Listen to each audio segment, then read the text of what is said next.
Welcome to Activity 50.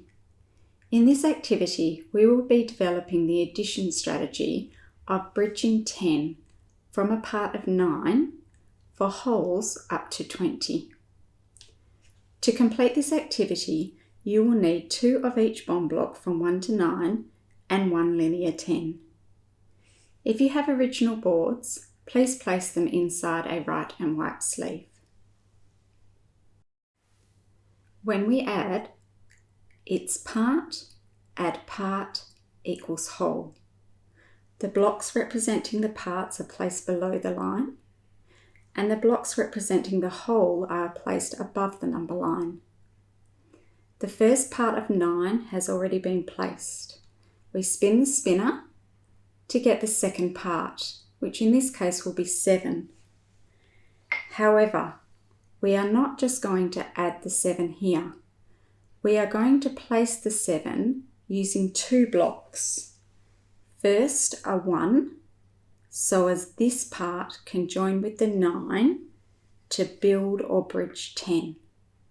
We then need to place one other block so that I can complete placing the part of 7 that was spun.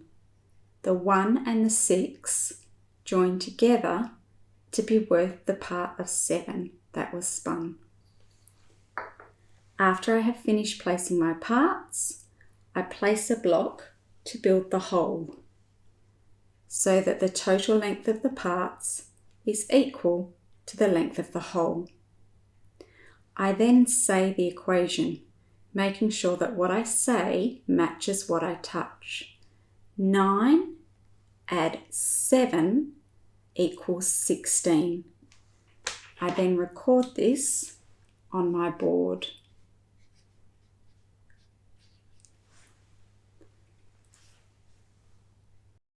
I'll model player 2's turn. They flick the spinner and they spin 6. 9 add 6. But we are going to place the part of 6 using 2 blocks.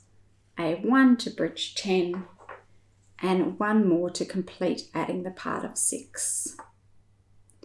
I then make my whole equal in length to my parts, and I say 9 add 6 equals 15.